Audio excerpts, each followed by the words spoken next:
Okay, try and make as least noise as possible during this video, all right? Everyone's annoyed with you. Look at them, they're annoyed.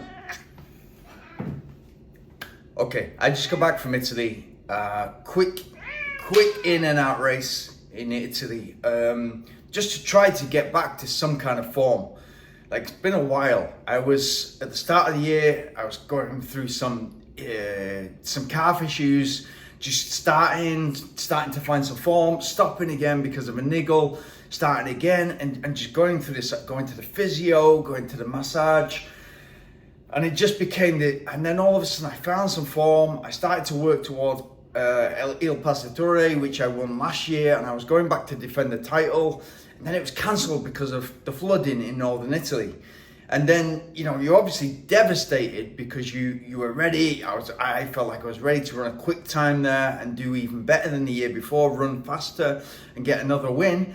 And then flooding at the end of May. And it's like, but then there's obviously much bigger things that are happening because of that flooding. People are losing people have lost their lives. People are losing livelihoods. People are losing businesses. The whole house is gone. There's so many more bigger things which obviously put into perspective, the race is cancelled. We'll do the race next year. You have to go and find another race. There's much bigger things than sport when it comes down to it.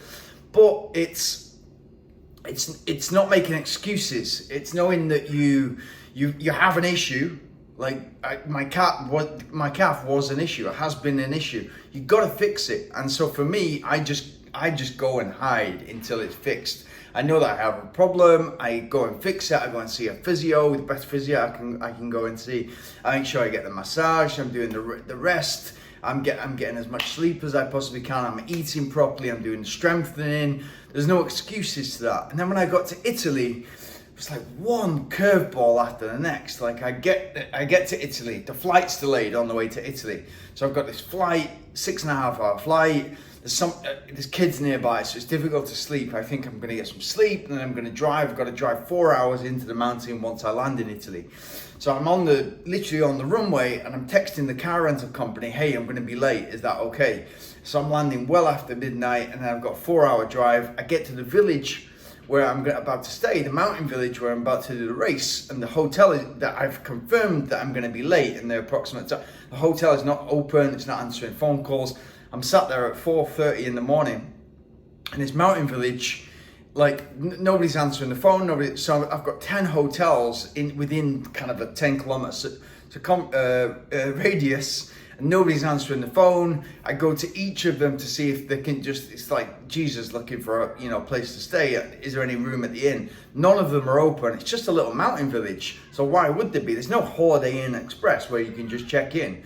There's all these little curveballs, and they're kind of mounting up to a point where I'm just starting to laugh because it's like one thing after another, and the amount of excuses that I could have, it's just one after the other, after the other, after the other.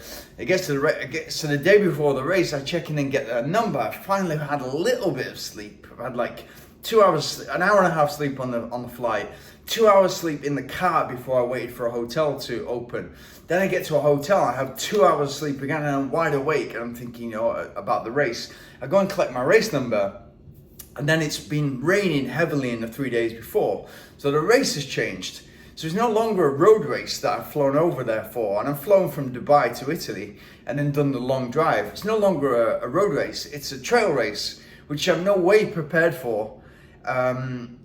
Luckily, I've taken 2 sets of shoes, and one of the shoes will do, but I'm no way prepared for. So I'm kind of laughing again, thinking, I've gone to run a famous mountain pass with famous switchbacks in Italy, the Stelvio Pass, and all of a sudden it's something else. And so it's just one thing after another. I'm just thinking, and at this point, I'm just beginning to laugh at the amount of things, the amount of curveballs, the amount of obstacles, the amount of speed bumps, whatever you want to call them. They're all in the way, and it's just, that's life. And it's like, I always say that running is the perfect metaphor for life, but that is life. It's ultra running, especially marathon running. It's not gonna be plain sailing. It's not gonna be smooth. And if you think it is gonna be smooth, there's gonna be a surprise during the race that really wakes you up and thinks, Jesus Christ, I wasn't waiting for this. So you kind of have to expect the unexpected, and you cannot plan for the unexpected, because your plans would have to be 1,000 different plans. You kind of just have to roll with the punches. And it's a bit like boxing, and it's a bit like, and that's how I felt on the start line. I felt fearful because I didn't even know what I was letting myself in for. I'd seen the course profile. The course profile was different to the race. I'd seen the course was different to the course that was on the, everything was different. So it was just completely a surprise throughout. But I'm just thinking, like, and this is how I approach life. It's like, what would you do if you were a gladiator back in the days? You know, we've all seen the film Gladiator, but that's kind of how that's how I look at stuff. That's how I approach those things. Like, if you're a gladiator about to go into the Colosseum and fight whatever is coming out of those gates, like you've seen kind of Russell Crowe do in the film, what are you going to say? Oh, my Achilles is a little bit sore today. I'm not going to battle. Is it all right if I battle tomorrow? Or my calf is, my calf is a bit strained, or it's a bit torn. Is it all right if we do the battle tomorrow? And it's the same in war. When I see kind of like what's going on currently, Russia, Ukraine, what we've had in Afghanistan and in Iraq in the last 20, 30 years. It's like when you get these young kids who are going over there and they kind of like feel as if they're going to be heroes. And then you hear the stories, you see the films, you see the actual footage over there and actually what it's like, the reality of war. It's like, what are you going to do? We're about to attack whoever, we don't even know. But I'm not, my hamstring is a bit, I think I pulled my hamstring yesterday. Is it all right if the whole battalion chills out today and we'll go tomorrow when my hamstring is a bit better rested? Or I didn't get a great sleep last night. Is it all right if we do the battle tomorrow?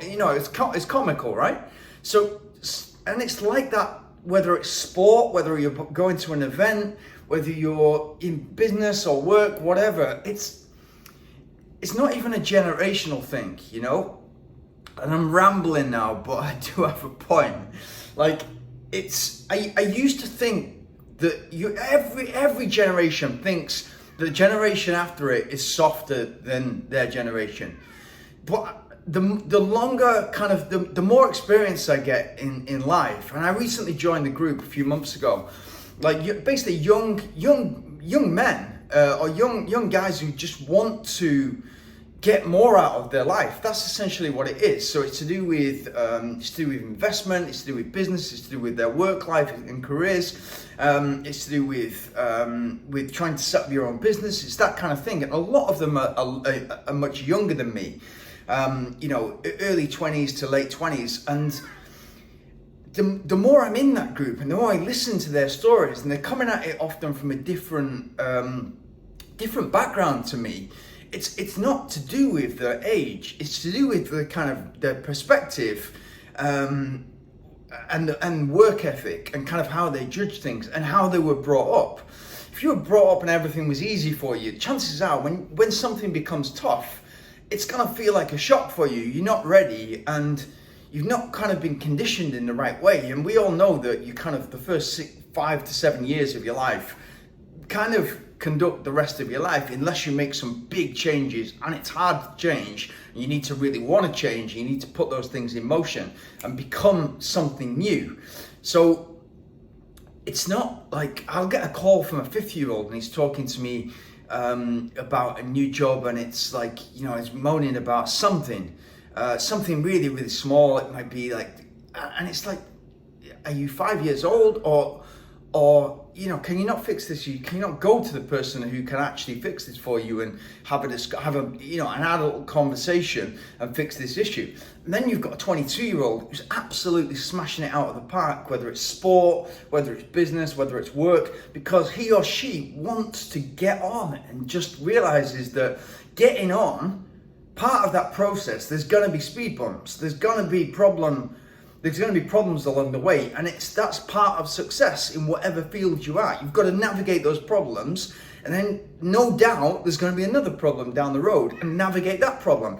If that wasn't the case and everything was smooth sailing, whether it's running, ultra running, whether it's sport, whether it's business, it doesn't matter. If that was not the case, everyone would do it.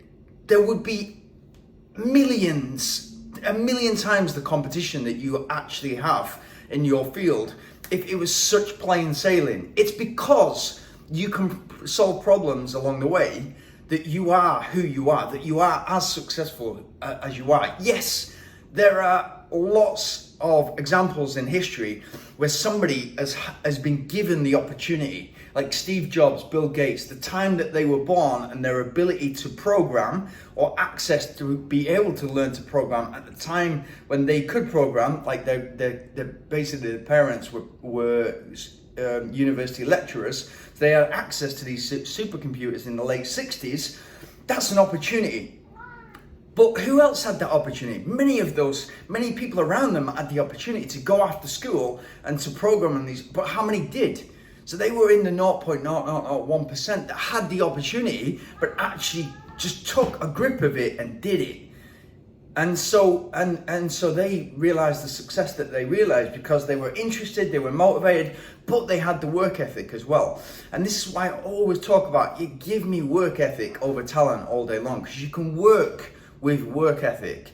You can mold work ethic into whatever, because somebody's willing to put in the hard work, which means they're willing to learn, they're willing to adapt, they're willing to get past the problems, they're willing to deal with the problems, they're willing to navigate those problems and move on. And that, whatever you are doing, wherever you are in your life right now, and whatever type of job you're doing, that will get you so much further than just having the talent.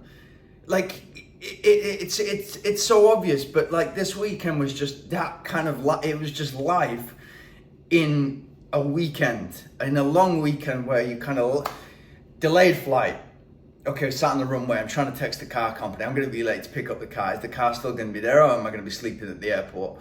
Hotel, hey, I'm going to be late. Are you still going to be open? Yeah, I'm still going to be open. Get to the hotel, get to land in Italy, get through, drive 4 hours, go through the tolls, try to navigate, get the SIM card in Italy, get to the hotel, not open. What are we going to do? Are we going to sleep in the car? Are we going to try and find another hotel? We're going to try to do everything we possibly can. Got a race. I need to rest and recover because I need to be in as rested as I possibly can for the race. Guess what? It's raining. It's July. It's Italy. You think it's going to be sunny. It's raining cats and dogs. So what are we going to do? Have I got the kit with me? Am I prepared? Am I prepared as I possibly can be, because I was prepared for something and now it's something else.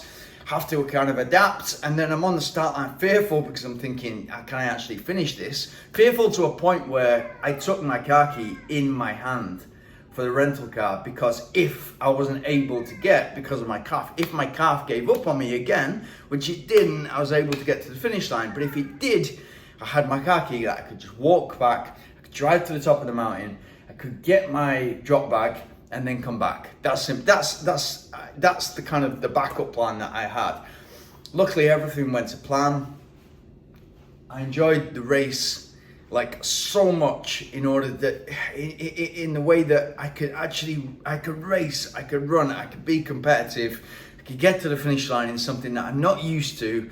And it along the way was also a metaphor, but like it was like, okay, we did 500, 600, 700 meters pretty much flat, and then all of a sudden turn the corner and it was 40%. So it was literally hiking on your knees after we'd been running for 500, 600 meters. And that was the race. So you never knew what was coming. So again, perfect metaphor for life. It was like, what is this race going to throw at us next? And then we got a downhill for 2 kilometers, which is a nightmare in a mountain race when you know you've got to go up 2,100 meters vertical to get to the top of the mountain. You want it all to be uphill because you don't want to go downhill and then uphill again. But that was the nature of the race. So I guess what I'm trying to say is you have to make it happen, because if you don't make it happen, if you're going to stop at the first problem, or if you're going to be weakened by the first problem, and the second problem is going to weaken you again, eventually there is going to be enough problems that will weaken you to the point of quitting. And that's not what life is about. Whether it's running or whether it's life, it's not what it's about. It's about, okay, let's smile at these problems because it's funny. It's another curveball. Why is the race different to what it was described? I'm going to have to smash this curveball out of the park as well and move on. And it's not, I was thinking about this during the race, it's not that typical metaphor is like, okay, it's a curveball, meaning it's an obstacle, it's something that I need to overcome. And the kind of metaphor is like, okay, I'm going to smash this curveball out of the park. I'm going to hit a home run with this curveball. So it's a problem, but I'm going to kill it. Yeah, that's a great metaphor, and it kind of works if you can do that. But you can't smash them all out of the park. Some of them, it's kind of about hitting them, getting and just trying to get to first base. It's just about trying to move forward, trying to kind of navigate the problem and move forward. So you just got to make it happen. It's just that simple. And I hope that it means something to somebody, because for me this weekend it was just one thing after the other, and the only thing you can do is get the most out of it and move forward with all the lessons you've learned. And because those hard days, you're going to learn the most.